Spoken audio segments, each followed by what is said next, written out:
All right, let's talk about some student athletes coming back on campus, some of the bigger guys, and what they've been doing over the last 8 to 10 weeks. Because I do think the offensive line, and we could talk defensive line as well, but I think the offensive line, when you haven't been in these team organized activities, it probably was a little bit of a struggle for them because they didn't have their state of the art dining halls. They didn't have their nutritionists who tell them each and every day exactly what they can eat. They didn't have access to that. And so, how tough is it going to be for these offensive linemen to hit reset?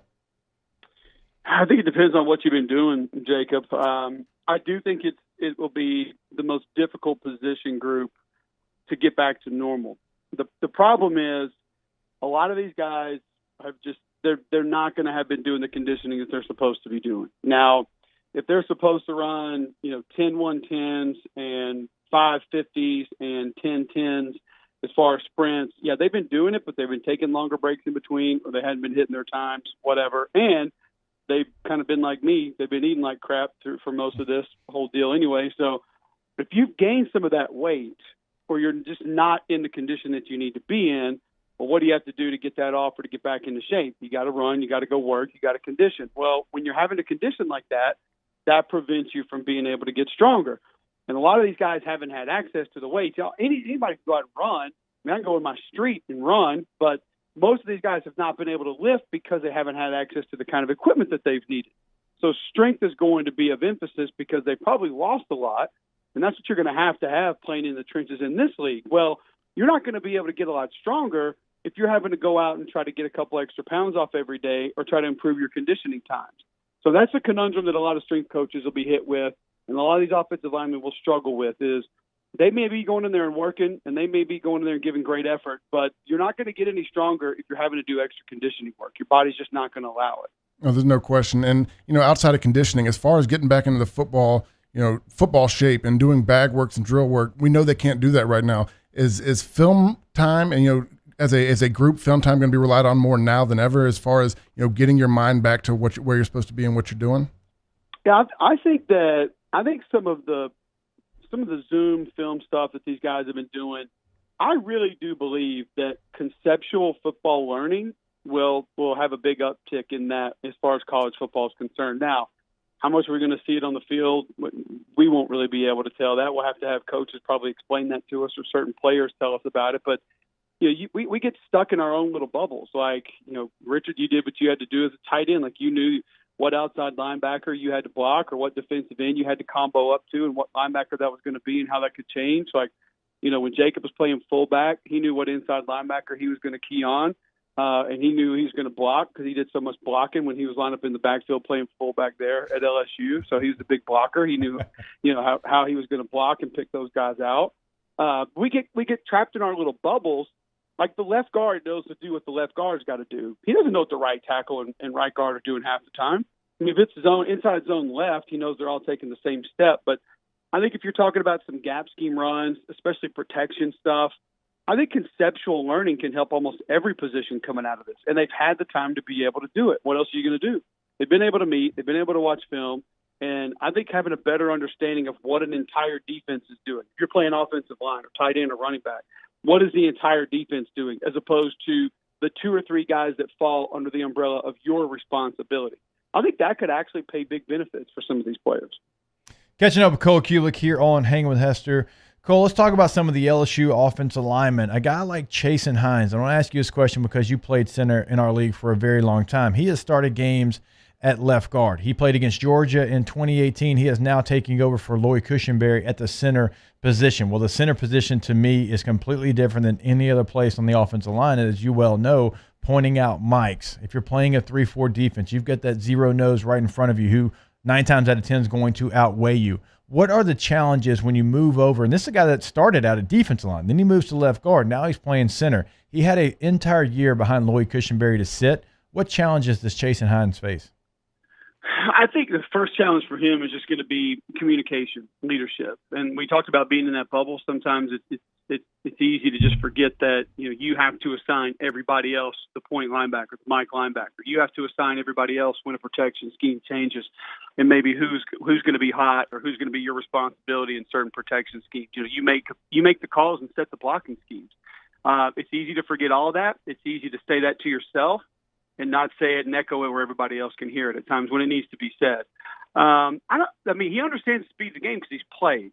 Snapping shouldn't be an issue because, like you said, he just repped it for a year. So putting it all together, being put in those situations when things are happening quickly, when you need to be able to see things happen, see things develop. Really, to be an elite center, you need to see things before they happen. You need to know that a linebacker is lined up 2 or 3 inches closer to the ball than normal, and he's probably bringing some sort of pressure. You need to know when the 3 technique's a little bit tighter, and that probably means he's going to play you a little bit differently, or there's going to be some sort of a twist inside, something like that. That's when you really take the next step, and you can't get all that without reps. So the fact that he's done it, he's been in games, I think makes it a little bit easier. And the fact that he did everything he needed to do last year in that scheme is going to help him as well. Now it's just about getting on the practice field, going full speed, going live, putting all those things together at the same time, and then repping that. And once you're able to do that, he should be fine. And for Hines, isn't it also going to be a little bit more difficult because you have a new quarterback in there, a guy that hasn't taken a lot of snaps and made these calls for you? Like when you have a Joe Burrow, he can guide that center. This guy, they're going to have to get on the same page fast. That's tough because there's especially with the personality that Joe brought. We get enamored with the yards passing and with his stats and how he threw the ball. But when you watch him, you don't even have to hear it. You just put the film on and watch him pre-snap the things that he's doing, and you realize, all right, this guy's taking care of a lot of business at the line of scrimmage. He's basically walking people through what they need to be doing, lining guys up at different times. So I think that comes down to it's not as much being on the same page as it is. You just got to. It's kind of CYA. Do your job, Patriots motto, so to speak. And if everybody handles that, then I think you'll be fine. I can remember getting into situations where my quarterback Ben Lear would come to the line of scrimmage, and he would just ask me right in front of the defense if we needed to get out of something. He's like, leave it, and I would say leave it, and we would go. Or he'd say, leave it, and I would say, no, get out. And then I would call out whatever. If we needed to go 26 or we needed to go 32 or we needed to go 28, I would tell him the run that we needed to get into or protection that we needed to get into. I can remember times when, I would literally look through my legs and tell him we needed to get out of protection, just tell him we can't stay in it. But we had that kind of relationship where he knew certain things I probably knew better than he did and vice versa. So that probably won't come for a long time. But you go out there right now, you do your job, you handle your business, and then things begin to flow and you build upon it. Cole, when you look at this 2020 LSU offensive line, we know you lose Sadiq Charles, you lose McGee, you lose Lloyd Cushenberry, you lose D. Lou at right guard. And so a lot of people look at it on paper, you say, okay, well, you're starting over. But if you take a deeper dive into it, Dare Rosenthal started plenty of times in place for Sadiq Charles. Ed Ingram started a lot of games at left guard. Chasen Hines, different position, but has starting starts in his past. And you've got Austin Deculus playing right tackle, who's been there for 3 seasons. And so you've actually got a lot of people coming back as far as starts, but this is a crew that hasn't really played together. Can they lean on some of those starts, though, to help them move forward in 2020? I think they can. And I think physicality is going to be of great benefit. I think Rosenthal has a chance to grow into a really good tackle. Ed Ingram is one of the more physical offensive linemen in the league. And then just that understanding of, like you mentioned it, having Austin Deculus out at right tackle, he knows where to be, he knows where to go. He'll be able to help other guys sort of direct traffic. So they just barely fell out of my top 5 offensive lines in the SEC, but trust me, I considered them. I went back and forth to think about putting them there. There were just a few too many unknowns for me to have them at the number 5 spot, but I think they have a chance to be, 3rd, 4th best, 2nd best offensive line in the league when it's all said and done. Real quick before we let you go, Cole, let's go across the line. Let's talk about that defensive front for LSU. We know Bo Pelini's now coming in. You're going to change some things up, going to go to a 4-3 look, not a 3-4 like Dave Aranda ran for many years here. You've got some guys in that interior defensive front that I think are going to thrive in Bo Pelini's system. There's still question marks on the outside, but just talk about that interior front and Tyler Shelvin being a guy that we've talked about plenty of times and what he could do if he turns it on here in 2020. I think if you and you kind of think about, the first thing I think about if you're in the West is Alabama. And how do you match up with Alabama? Well, I think Alabama's going to be much more ground and pound this year than they have been in the past. I'm not saying that they're not going to throw the ball or that they're going to run it 60 times a game, but I do think that they lean on the run game a little bit more. Part of the reason for that is their offensive line that's returning. When you got guys like Evan Neal, Deontay Brown, Alex Leatherwood, Landon Dickerson coming back, you're going to be able to push people around. If LSU wants to go big, with Glenn Logan, Tyler Shelvin, and Ika inside. I mean, there are no teams in college football that are consistently going to be able to push them around. I think you kind of go into it with similar concerns last year. We knew Caleb Bone was coming back from an ACL, so you said, okay, there's your edge guy. I think you sort of asked the same question, even though you weren't 100% sure coming back from that injury what he was going to be like. Can you get an edge presence? Can you have a guy that you rely upon to be able to bend the edge and affect the pocket that way? If so, you're fine inside.